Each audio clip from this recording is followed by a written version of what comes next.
सोनापुर राज्य का राजा राजा विक्रम अपने सिंहासन पर बैठा हुआ अपनी जनता की समस्याएं सुन रहा था कि तभी राज दरबार में एक व्यक्ति एक 10 वर्षीय लड़के के साथ वहां पर आ पहुंचा और राजा विक्रम की ओर देखकर बोला, महाराज, मैं नदियापुर गांव का रहने वाला हूँ।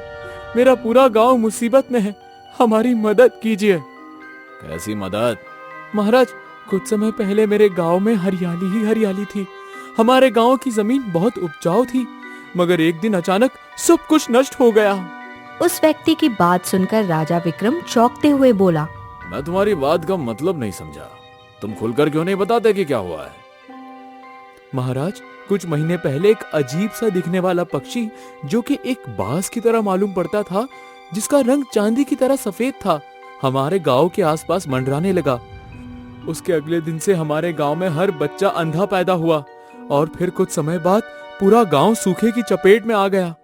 अब वहां पर हरियाली का दूर दूर तक नामो निशान तक मौजूद नहीं है। आप मेरे साथ ये बच्चा देख रहे हैं, ये मेरा पुत्र है। परसों तक इसे सब कुछ दिखाई देता था, लेकिन कल से इसे भी सब कुछ दिखाई देना बंद हो गया। उस व्यक्ति की बात सुनकर राजा विक्रम बुरी तरह से चौंकता हुआ अपने मंत्री भैरव सिंह से बोला, क्या ऐसा संभव हो सकता है भैरव सिंह? महाराज, उड़ते उड़ते मेरे कानों में ये खबर कुछ समय पहले पहुंची तो थी, मगर मैंने आपको बताना सही नहीं समझा। राजा विक्रम उस व्यक्ति की ओर देखकर बोला, तुम यहाँ से भी जा सकते हो। हम इस बारे में अपने राज्य के कुछ विद्वान लोगों से चर्चा करेंगे और तुम्हारे गांव की मदद करने का हर संभव प्रयास करेंगे। राजा की बात सुनकर वो व्यक्ति अपने बच्चों को लेकर वहां से चला गया।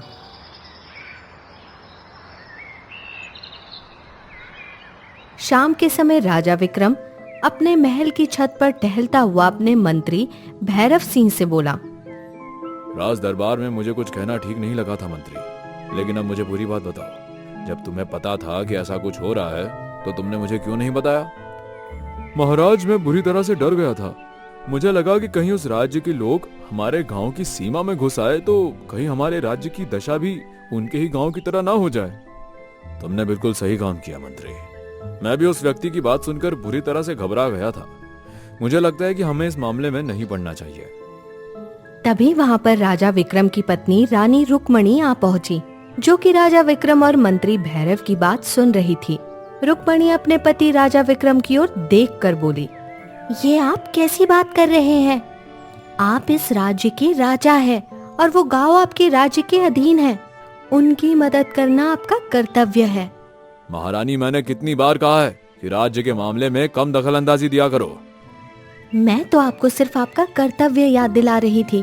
सोचिए जरा, अगर वही जादुई पक्षी हमारे महल के आसपास मंडराता और हमारे राज्य का हाल भी उस गांव जैसा हो जाता तो क्या आप ऐसी ही बात करते?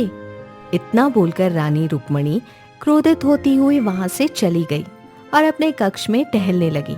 तभी रानी रुक्मणी का 20 वर्षीय पुत्र राजकुमार अशोक वहां पर आ पहुंचा। अपनी माँ को क्रोधित अवस्था में देखकर वो अपनी माँ की ओर देखकर बोला, क्या हुआ माँ? आपके चेहरे पर ये क्रोध कैसा झलक रहा है?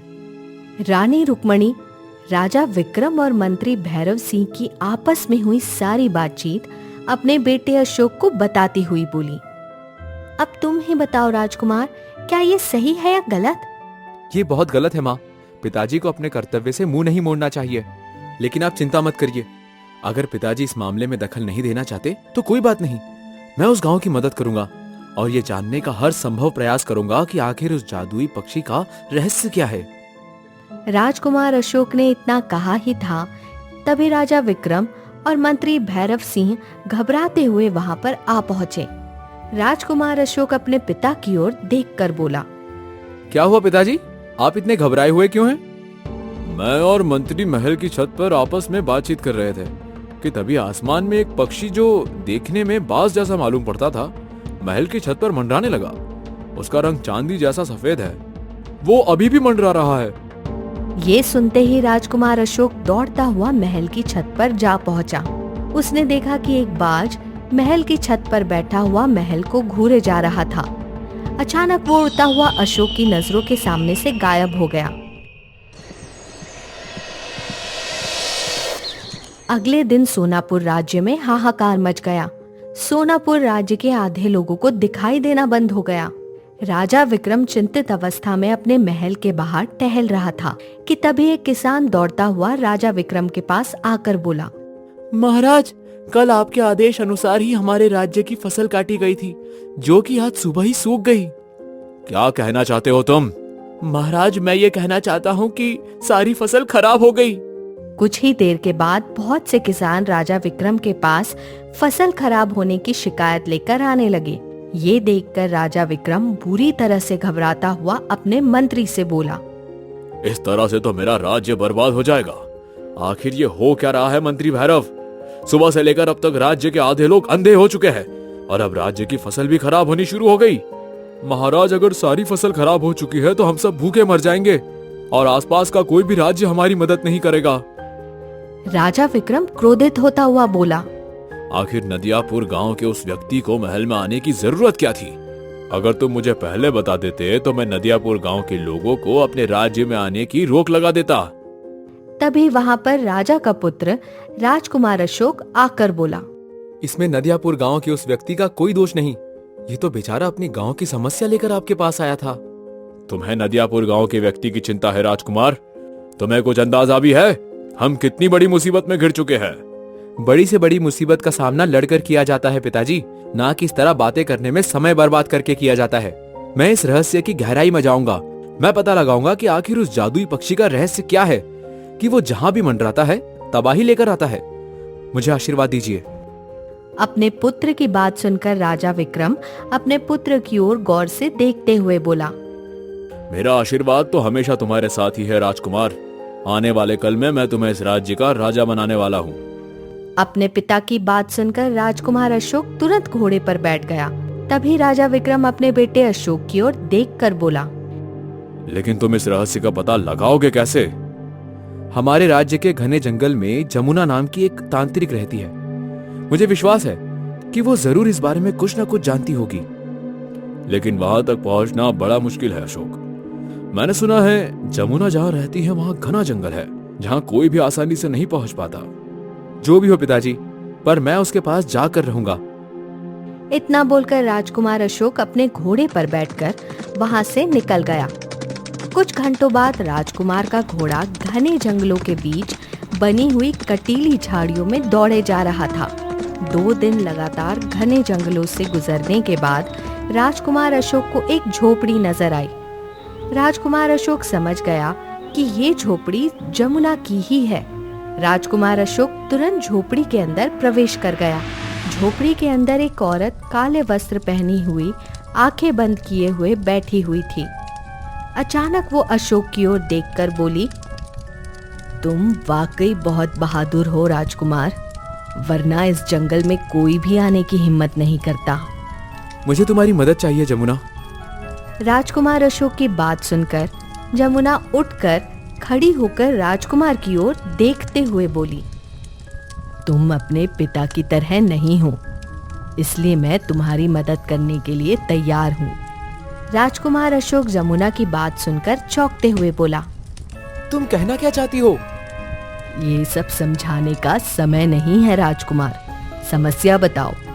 राजकुमार अशोक जमुना को सारी घटना बताते हुए बोला, उस जादुई पक्षी का रहस्य क्या है और आखिर ऐसी क्या वजह है कि वो जादुई पक्षी जहाँ भी जाता है वहाँ पर भूखमरी फैल जाती है और लोग अंधे होना शुरू हो जाते हैं।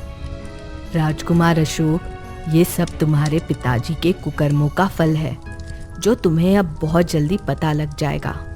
तुम्हें तुरंत यहाँ से दाईं ओर जाना होगा। कुछ दूर बाद तुम्हें एक लाल रंग का तोता दिखाई देगा। तुम उस तोते से उस जादुई पक्षी का रहस्य पूछना। उससे आगे का रास्ता तुम्हें वो जादुई तोता ही बताएगा। इतना बोलकर जमुना ने एक सफेद चांदी का खंजर राजकुमार अशोक के हाथों में पकड़ा दिया। ये क्या है? इस खंजर का मैं क्या करूंगा? तुम्हें इसकी जरूरत पड़ेगी और ये खंजर समय आने पर तुम्हें स्वयं बताएगा कि तुम्हें इसका क्या करना है और इसे कहाँ इस्तेमाल करना है। याद रखना राजकुमार, इस खंजर को अपने पास बहुत ही संभाल कर रखना। अगर गलती से भी ये खंजर गुम हो गया तो जहाँ तुम जा रहे हो वहां से तुम्हारी वापसी बहुत मुश्किल है, और अगर कहा जाए कि नामुमकिन है तो गलत नहीं होगा। राजकुमार अशोक ने वो खंजर अपने पास बहुत ही संभाल कर रख लिया। अब देर मत करो राजकुमार। अशोक तुरंत वहां से दाईं ओर जाने वाले घने जंगलों की ओर निकल गया। वो आधे दिन तक अपना घोड़ा दौड़ाता रहा। अचानक उसके कानों में एक आवाज टकराई। इससे आगे मत जाओ राजकुमार, वरना भटक जाओगे। राजकुमार ने तुरंत अपना घोड़ा रोक दिया और इधर उधर देखते हुए बोला, कौन हो तुम? सामने आओ। राजकुमार ने इतना ही कहा था कि तभी एक लाल रंग का तोता, जिसका आकार आम तोतों से बड़ा था, राजकुमार के सामने आकर बैठ गया और इंसानी आवाज में बोला, मैं ही वो जादुई तोता हूँ जिसके बारे में तुम्हें जमुना ने बताया है। तो मुझे कुछ जादुई पक्षी का रहस्य बताओ। तो फिर सुनो राजकुमार, यहाँ से कुछ दूर एक बहुत बड़ा घना पेड़ है। तुम उस पेड़ के पीछे जाकर छुप जाना। आज अमावस्या की रात है। तुम्हें वो जादुई पक्षी उड़ता हुआ नजर आएगा। तुम्हें उस जादुई पक्षी का पीछा करना है। तुम उस पक्षी का पीछा करते करते एक औरत के पास पहुँचोगे जो एक शैतान की मूर्ति के सामने बैठी हुई होगी। तुम्हें उस मूर्ति को किसी भी हाल में तोड़ना होगा। मूर्ति को तोड़ते ही सारे रहस्य तुम्हारे सामने आ जाएंगे और सब कुछ सही हो जाएगा। इतना कहकर वो लाल रंग का तोता उड़ते हुए अचानक से राजकुमार अशोक की नजरों के सामने से ओझल हो गया। राजकुमार उस तोते की बताई हुई दिशा के अनुसार ही अपना घोड़ा दौड़ाता रहा। कुछ घंटे बाद उसे एक तालाब के किनारे एक घन वृक्ष नजर आया। राजकुमार अपना घोड़ा लेकर उस घने वृक्ष के पीछे खड़ा हो गया और रात होने का इंतजार करने लगा। रात होते ही राजकुमार ने देखा कि वही जादुई पक्षी, जिसका रंग चांदी जैसा था, उड़ता हुआ तालाब के आसपास मंडराने लगा। अचानक रंग बिरंगी किरणों के साथ बाज जैसा दिखने वाला पक्षी एक सुंदर पुरुष में परिवर्तित हो गया और तालाब के अंदर कूद गया। राजकुमार ये दृश्य देखकर अपने आप से बोला, ये कैसा रहस्य है?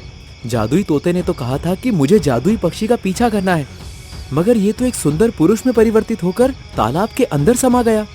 मुझे भी तालाब के अंदर ही जाना चाहिए। इतना बोलकर राजकुमार अशोक तालाब के अंदर कूद गया। तालाब के अंदर कूदते ही अचानक राजकुमार अशोक ने अपने आप को एक खंडर में पाया, जहाँ पर एक औरत आंखें बंद किए हुए बैठी थी और वो सुंदर पुरुष उस औरत के सामने बैठा हुआ था। वो सुंदर पुरुष राजकुमार अशोक की ओर देखकर क्रोधित अवस्था में बोला, तो तुम यहाँ तक आ गए। राजकुमार, तुमने यहाँ आने की बहुत बड़ी गलती की। यकीन मानो, यहाँ से जीवित नहीं बच पाओगे। उस पुरुष की बात सुनकर राजकुमार अशोक ने तुरंत अपनी तलवार निकाल ली और उसे पुरुष की ओर दिखाकर बोला, कौन हो तुम और ये सब क्या रहस्य है? तुम पक्षी के रूप में परिवर्तित होकर जहाँ भी जाते हो वहाँ तबाही लाते हो। राजकुमार ने इतना कहा ही था कि तभी उसके कानों के पीछे से एक भारी आवाज टकराई। तुम इसका रहस्य कभी नहीं जान पाओगे राजकुमार। अब वो दिन दूर नहीं जब तुम्हारा पूरा राज्य तबाह और बर्बाद हो जाएगा। राजकुमार ने जैसे ही पलट कर देखा तो उसके सामने एक तांत्रिक खड़ा हुआ अपनी लाल आंखों से घूरे जा रहा था। अचानक उस तांत्रिक की आंखों में लाल रंग की किरणें निकलने लगी। अगले ही पल राजकुमार ने अपने आप को एक पिंजरे में बंद पाया। तांत्रिक हंसता हुआ राजकुमार की ओर देखकर बोला, अब तुम सारी जिंदगी इस पिंजरे में बंद रहोगे और भूखे प्यासे तड़प तड़प कर मर जाओगे, जिस तरह से तुम्हारे राज्य की जनता भूख प्यास से तड़प तड़प कर मरेगी। तभी वो औरत उठकर खड़ी हो गई और राजकुमार की ओर देखकर बोली, ये सब तुम्हारे पिता के कुकर्मों का फल है। ये क्या बकवास कर रही हो तुम? तुम कौन हो और तुम ऐसा क्यों कर रही हो? वर्षों पहले मैं भी एक आम औरत थी। मैं भी नदियापुर गांव में ही रहती थी। जब मेरा पुत्र 1 वर्ष का हुआ तो मेरे पति का देहांत हो गया। पति के देहांत के बाद मेरे भूखे मरने की नौबत आ गई। मैंने नदियापुर गांव के हर घर का दरवाजा खटखटाया, मगर मुझे कोई मदद नहीं मिली। थक हार मैं सोनापुर राज के राजा विक्रम के पास मदद मांगने के लिए पहुंची, मगर उस वक्त राजा अपने पुत्र राजकुमार को खिलाने में व्यस्त था। वो मेरी बात सुनकर क्रोधित हो गया और उसने मुझे धक्के देकर अपने महल से बाहर निकाल दिया। ये देखकर मेरा संसार सब मोह भंग हो गया और मैं जंगलों की तरफ निकल गई। तब मेरी मदद इस तांत्रिक ने की, मुझे काला जादू करना सिखाया।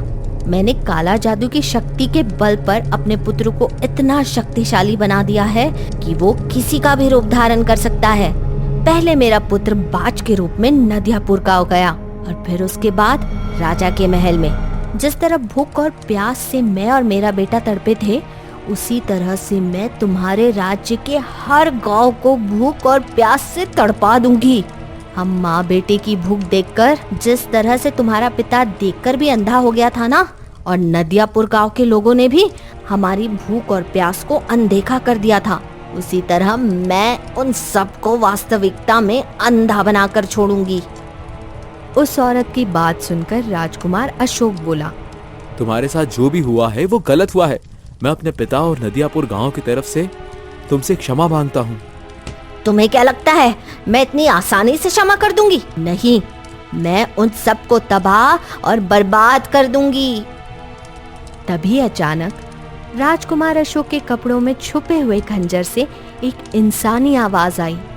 राजकुमार, इस औरत और उसके बच्चे के ऊपर तांत्रिक ने काला जादू कर रखा है। इन माँ और बेटों का दिमाग स्वयं इनके बस में नहीं, बल्कि उनकी सोच पर इस तांत्रिक ने कब्जा कर रखा है। देर मत करो, इस खंजर को शैतान की मूर्ति के ऊपर फेंक दो। राजकुमार ने बगैर देरी किए हुए अपनी जेब से खंजर निकाल लिया। खंजर देखकर तांत्रिक चीखता हुआ बोला, ऐसा मत करो।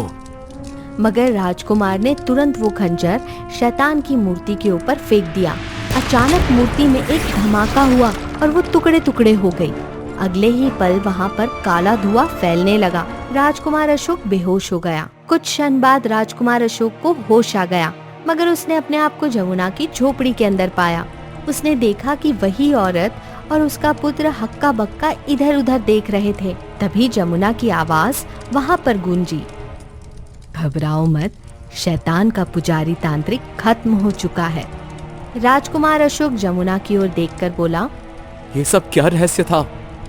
दरअसल वर्षों पहले तुम्हारे पिता ने इस बेचारी औरत की मदद नहीं की। ये अपने पुत्र को लेकर जंगल की तरफ निकल आई और इसका फायदा उस शैतान के पुजारी तांत्रिक ने उठाया, जिसे राजा विक्रम के पिता यानी कि तुम्हारे दादा ने अपने राज्य से बेदखल कर दिया था, क्योंकि वो तांत्रिक वर्षों पहले तुम्हारे ही राज्य में रहता था।